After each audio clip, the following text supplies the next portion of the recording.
Hi friends, మన ఛానల్కి తిరిగి స్వాగతం అండి. అందరికీ నమస్తే. అందరు బాగున్నారండి? మేము చాలా బాగున్నాం.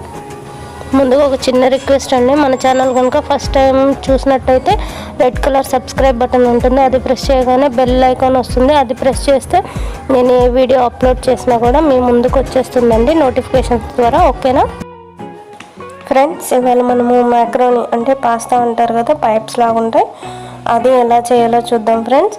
ముందుగా ఒక గిన్నెలో వాటర్ తీసుకొని బాగా బాయిల్ అవ్వాలండి. అవి బాయిల్ అవ్వేలాగా పెట్టుకోవాలి. బాగా మరగాలన్నమాట నీళ్ళు. ఆ మరిగేటప్పుడు కొంచెం ఉప్పు వేద్దాము. ఉప్పు వేస్తే ఏంటంటే మనం ఏదైతే ఇందులో వేస్తామో పాస్తా, అది మంచిగా చప్పచప్పగా లేకుండా ఉంటుందన్నమాట. ఇదిగోండి, నేను ఇక్కడ ఈ బౌల్ నిండా పాస్తా తీసుకొని బాగా ఉడికాక అందులో వేసేసుకోవాలి. వేసేసుకొని కాసేపు ఉడకనివ్వాలండి. ఇదేంటంటే ఇప్పుడు నేను చేసేది ఏంటంటే, మన ఇంట్లో ఏం కూరగాయలు అలాంటివి ఏమీ లేనప్పుడు ఎలా చేసుకోవాలో చూద్దాము. ఉన్న వాటితోటే ఇవి కొంచెం బాగా బాయిల్ అవుతున్నాయి కదండి. ఇదిగోండి, హాఫ్ అయ్యాయి. కాసేపు అయితే బాగా బాయిల్ అయిపోతాయి. ఒక 5 minutes ఉంటే చాలండి, మంచిగా ఉడికిపోతాయి అన్నమాట. అవి తెల్లగా వచ్చేస్తాయి, తెల్లగా ట్రాన్స్పరెంట్గా వచ్చేస్తాయి అన్నమాట.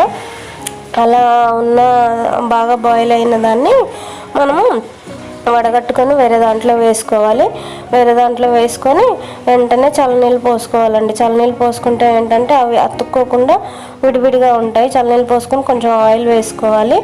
వేసేసుకొని కాసేపు ఉంచుకున్న తర్వాత నీళ్ళు వంపేసి మనము అది తాలింపు అనేది పెట్టుకుందాం. కడాయి తీసుకొని అందులో కొంచెమే ఆయిల్ వేయాలండి, ఎక్కువ వేయకూడదు. ఎక్కువ వేస్తే మొత్తం ఆయిల్ అయిపోతుంది. అందులో నా స్టైల్ అంటే ఏం లేనప్పుడు ఎలా చేయాలో చూద్దాము. కొంచెం శనగపప్పు, మినప్పప్పు వేసానండి. అది మా పిల్లలకంటే చాలా ఇష్టం, మధ్య మధ్యలో తగులుతుంది కదా. తర్వాత పసుపు, కారము, మసాలా అన్నీ, ధనియాల పొడి, జీలకర్ర పొడి, మన గరం మసాలా అన్నీ వేసేసుకోవాలి. వేసేసుకొని బాగా కొంచెం ఆయిల్లో ఇది ఫ్రై చేయాలండి. ఫ్రై చేసిన తర్వాత ఈ పాస్తా అనేది వేసేసేయాలన్నమాట. ఇలా అన్ని మసాలాలు వేసుకున్న తర్వాత ఆ పాస్తా అనేది వేసుకోవాలి. బాయిల్ చేసింది వేసి బాగా కలిపేసుకోవాలన్నమాట, ఈ మసాలా అంతా వాటికి పట్టేలాగా. అయితే ఇక్కడ మనము ఎగ్తో చేసుకోవచ్చండి, ఎగ్తో చేసుకోవచ్చు, వెజిటేబుల్స్ వేసి చేసుకోవచ్చు, చాలా బాగుంటుంది. నేను నెక్స్ట్ చూపిస్తానులేండి.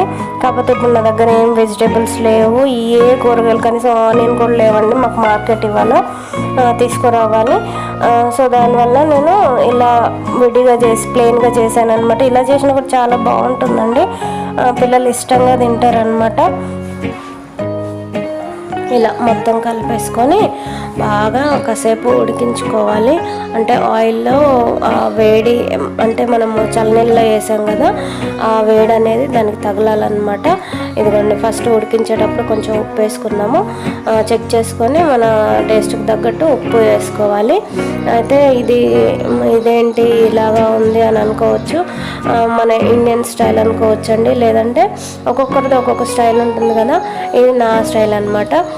దాంట్లో సాసెస్, కెచప్స్ అలాంటివి ఏం లేవు అని అనుకోవచ్చు. ఇష్టం అండి, మన ఇష్టం, ఎలా అంటే అలా వేసుకోవచ్చు. మనం ఇంట్లో ఎలా తింటారో పిల్లలు దానికి తగ్గట్టు వేసుకోవాలి కదా, తింటారు వాళ్ళు. ఏంటంటే ఇదిగోండి, ఇక్కడ నిమ్మకాయ పిండుతున్నాను. నిమ్మకాయ పిండి వేసుకొని కాసేపు ఉంచుకొని తీసేసుకోవాలి. నిమ్మకాయ పిండగా ఎక్కువసేపు ఉంచకూడదండి, ఎందుకంటే చేదెక్కిద్ది అనమాట ఏ వంట అయినా సరే. అయితే టమాటా సాస్ అవి వేసి కూడా తింటారు, కాకపోతే ఇప్పుడు మన దగ్గర ఏం లేవు కదా, అందుకు అలా అనమాట. లాస్ట్లో కొత్తిమీర వేసుకొని మనం దింపేసుకోవచ్చండి.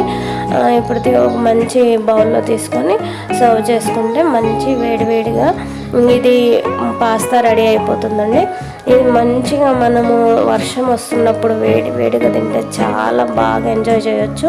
మీకు నచ్చిందండి? అయితే లైక్, షేర్, సబ్స్క్రైబ్. బాయ్.